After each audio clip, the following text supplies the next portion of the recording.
Join me guys kung paano natin ginawa ang reseping napakabango at overload sa dami ang ating chicken pastel na ito. Ano-anong mga ingredients ang ating ginamit? Please do continue to watch hanggang sa matapos natin at mabuo ang ating reseping gusto na namang ibahagi sa inyo. Chicken pastel ang ating reseping gustong ibahagi na naman sa inyong lahat. Join me guys kung paano natin gawin ang simplihang pamamaraan na ito. Mga ingredients na ating gagamitin: chicken hotdog. Na-marinate na ang ating chicken sa soy sauce at calamansi. Nakat na rin natin ang ating patatas at carrots. Mayroon din tayong bell pepper, onion, garlic at isang pirasong chicken cube. Mayroon din tayong tidbits, pineapple, Nissel cream at evaporated milk. Yan ang mga sangkap na ating napreparar para sa reseping ating gusto na namang ibahagi sa inyong lahat. So join me guys kung paano natin gawin ang simplihang pamamaraan na ito. Mag-start tayo sa pag-isa ng ating onion.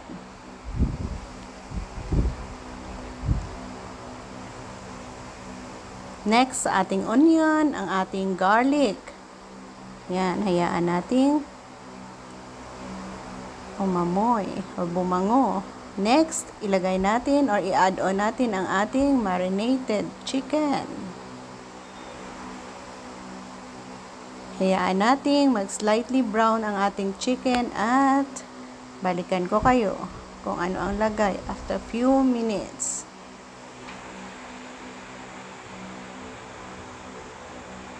Mabilis lang ito guys. So join me till the end ng ating pagluluto. Gagawa tayo ng masarap. So yan, i-check natin after 5 minutes na pagpapakulo natin dyan. So yan. Ang ganda na ng kanilang tsura. Mag-add tayo ng chicken broth cube.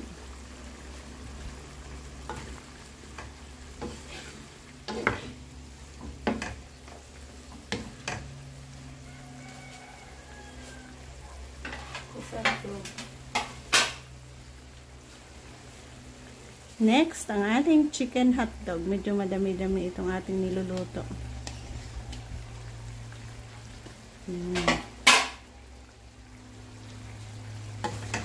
Masarap na chicken pastel ang tawag dito.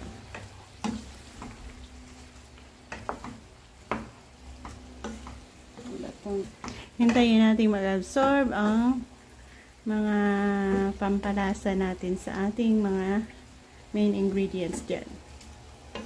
And balikan na naman namin kayo. Yan, silipin ulit natin. Nag-dry na ang ating sauce dito. Pwede tayo mag-add ng another ingredients dyan. Ang ating patatas at carrots. Umaapaw sa sarap ang ating recipe for today dahil sa madami ang ating niluto. Sa point na ito, hintayin nating maluto ang ating carrots at patatas. And next ingredients na naman ang ating i-add on.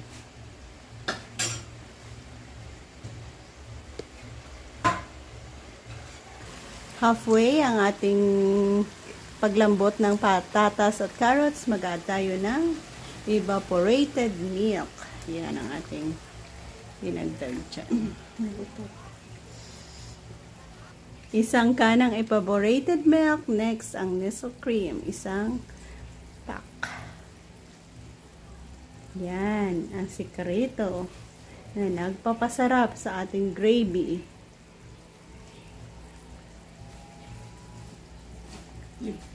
Yan. Creamier gravy ang ating ginagawa dyan.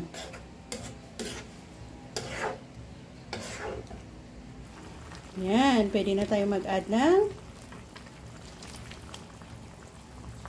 pineapple tidbits.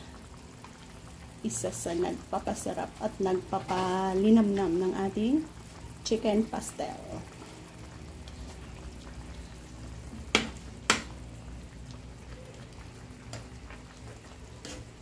Overload sa dami at sarap ang ating ginagawa dito.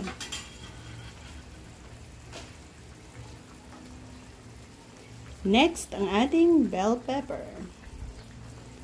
Ooh.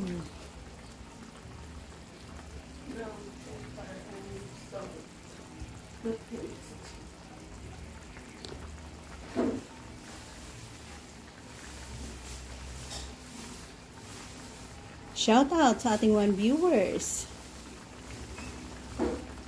Join us sa ating pagluluto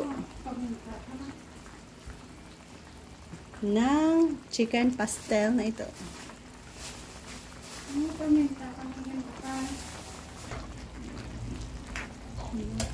Halo-haluin hanggang sa mag-fully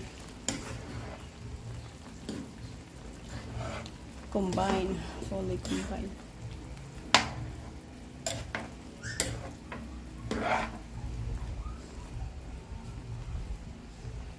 Isa sa best recipe na ating gustong ibabahagi na naman sa inyo. Ang ating ultimate chicken pastel nito. Delicious. Sasarap.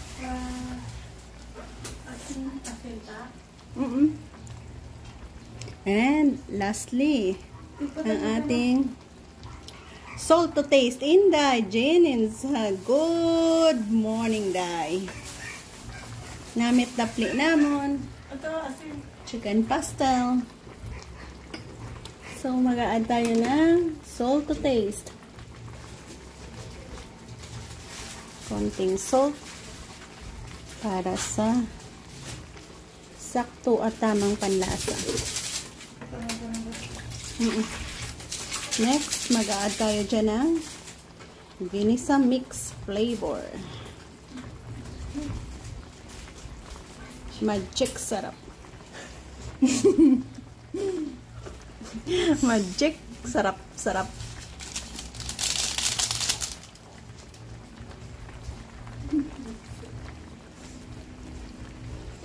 Halo para sa amoy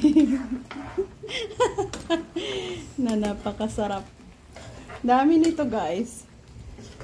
1 kilo at kalahating chicken, 1 kilong hotdog, 3 pirasong patatas, 2 pirasong carrots, 2 pirasong bell pepper, 1 kanang evaporated milk, and 1 pakete ng Nestle cream. O, diba? Overload sa sarap, overload sa dami.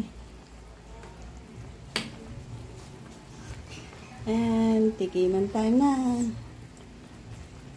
So, ano? Perfect sa lasa at sarap.